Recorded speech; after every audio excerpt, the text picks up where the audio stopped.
મારી યુટ્યુબ ચેનલમાં આપ સૌનું સ્વાગત છે। હું વર્ષાબેન કટકિયા। જય બાબા સ્વામી, જય ગુરુદેવ।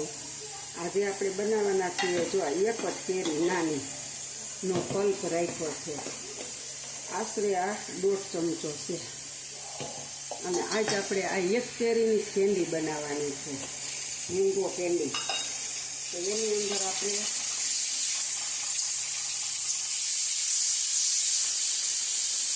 એટલી ખાંડ નાખવાની છે, 1 ચમચો, અને માથે થોડુંક હતું તો માથે થોડીક ખાંડ।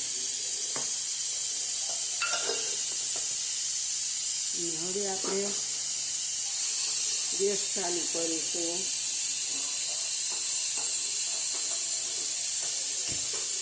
અને ગેસ ઉપર આને ચડાવી દઈશું।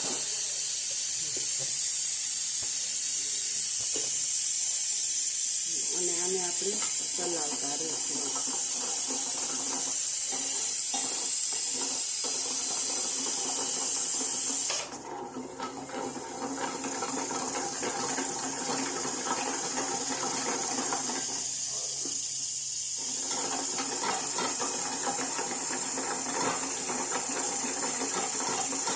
હવે આપણે આને ખાંડ ઓગળે ત્યાં સુધી ચલાવવાનું છે, તમે જોઈ શકો છો, અને ચલાવતા જ રહેવાનું છે। કલર ચેન્જ થવા લાગ્યો છે, તમે જોઈ શકો છો। હજી પણ આપણે આને ચડવા દેવાનું છે। જો હવે આ છે ને ઠીક થવા માંડ્યું છે અસર, અને જામી પણ જશે। હવે આપણે 2 થી 3 મિનિટ જ રહેવા દેવાનું છે। અને આ એક જ કેરીનો પલ્પ છે, મોટી કચ્ચી કેરી હતી, સાવ કાચી નથી, આમ કોણે ચડી ગઈ હતી। દાબો નાખ્યો ને એનાથી મને યાદ આવી ગયું કે એક કેરીનું બનાવી જોઈએ, મસ્ત કેરી બનાવવી છે।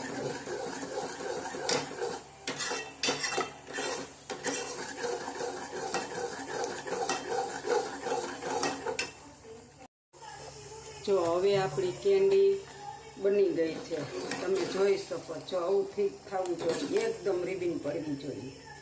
હવે આપણે આને ગેસને બંધ કરી દેશું, અને આપણે આ કેન્ડીની અંદર થોડાક એવા મગજરીના બી નાખીશું। જો તમે જોઈ શકો છો, આનાથી છે ને કેન્ડીનો દેખાવ સારો આવતો હોય છે।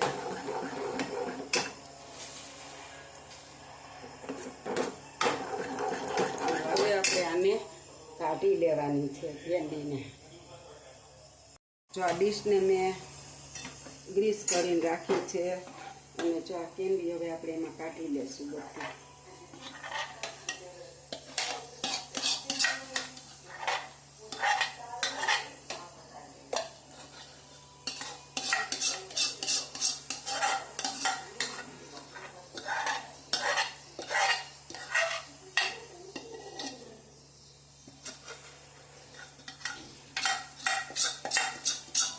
સેલીમાં જાણવા માંડી,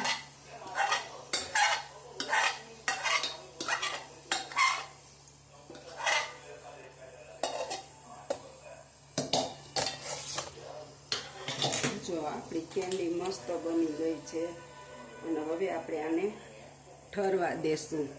ઠરી જાય પછી બતાવું। આપણી આમ ચોકલેટ તૈયાર છે, આમ પાપડ નથી, આમ કેન્ડી કહેવાય ને આમ ચોકલેટ કહેવાય, એટલે બહુ મસ્ત બની છે। જો હું તમને હવે દેખાડીશ આમ ચીરા પાડી।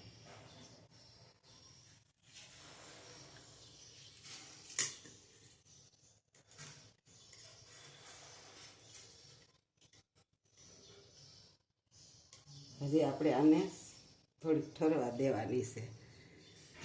મસ્ત અસર થઈ ગઈ છે, અને આ મસ્ત બને છે। હજી આને આપણે ઠરવા દેશું, હજી તો થોડીક વાર થઈ આપણે કરીએ ને, પણ હવે આપણે આને થોડીક વાર બહાર હજી ખૂબ ઠરવા દેશું એટલે મસ્ત નીકળશે। અને જો આ મારી આમ કેન્ડી મેં કીધું કોક આવે ને, મહેમાન આવવાના છે, વેકેશન છે તે, તો મેં તો બતાવી દઉં।